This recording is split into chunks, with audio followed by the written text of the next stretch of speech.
Gen Z work பண்ணிட்டு இருக்கும்போது அவளுக்கே தெரியாம அவளோட இன்னர் வேர் தெரியுது. இதை பார்த்து அந்த கம்பெனியோட ஓனர் ஒரு மாதிரி தப்பா புரிஞ்சுக்கிறாரு. ஏன்னா ஜென்சி ஒரு அசிஸ்டன்ட் மேனேஜர், ஏதாவது ஒரு ப்ராப்ளம்னா கம்பெனி ஓனரை பாக்குறதுக்காக வருவா. ஆனா இவர் அதை தப்பா புரிஞ்சுக்கிறாரு.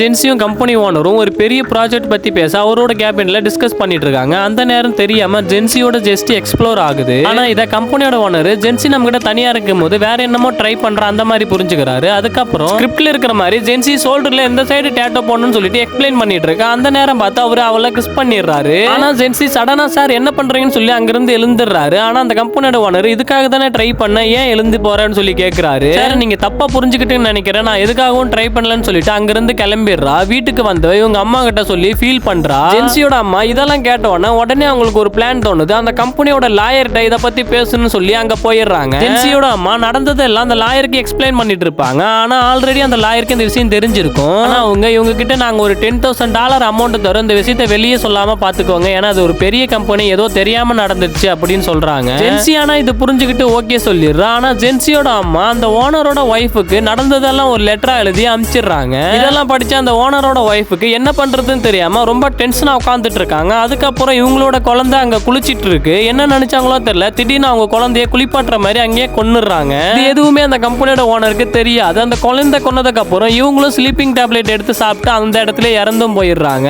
ஒர்க்கெல்லாம் முடிச்சுட்டு வீட்டுக்கு வரும்போது இவங்களுடைய ஒய்ஃப் இறந்து கிடக்குறாங்க. பக்கத்துல இருந்த லெட்டரை படிக்கும் போது தான் தெரியுது இவர் செஞ்ச தப்பால தான் அவங்க இறந்துருக்காங்கன்னு. இவருடைய பொண்ணு பார்க்கும் போது அது பாத்ரூம்ல இறந்து கிடக்குது. நெக்ஸ்ட் டே லாயர் சொன்ன மாதிரி அமௌண்ட் வாங்குறதுக்காக ஜென்சியோட அவங்க அம்மாவும் அந்த கம்பெனிக்கு வந்திருப்பாங்க. இவரும் அந்த கம்பெனிக்கு வந்து சொன்ன அமௌண்டோட அதிகமா அந்த செக் புக்ல எழுதி கொடுத்துட்டு அங்கிருந்து கிளம்பிடுவாரு. ஜென்சி அந்த லாயர் கிட்ட ஏன் ஓனர் ஒரு மாதிரி போறாரு, நான் தான் எந்த கம்ப்ளைண்ட்மே பண்ணலன்னு சொல்லி கேக்குறாங்க. ஆனா லாயர் அவங்களுடைய ஒய்ஃப் அவங்களுடைய பொண்ணு இறந்து போயிருக்காங்கன்னு சொல்லிடுறாங்க. இதை கேட்டோன்னா ஜென்சி ரொம்ப ஃபீல் பண்றா. அவளுக்கு தூக்கமே வர மாட்டேங்குது. ஆனா இதுக்கெல்லாம் காரணம் அவங்க அம்மான்னு அவளுக்கு தெரியாது. நெக்ஸ்ட் டே சில் பண்றதுக்காக பீச்சுக்கு வந்திருப்பாங்க. அந்த நேரம் குடிக்கிறதுக்கு தண்ணி தேவைன்னு சொல்லிட்டு ரெஸ்டாரண்ட் எடுக்க போகும்போது அன்எக்ஸ்பெக்டடா அந்த கம்பெனியோட ஓனர் அங்க பாப்பா.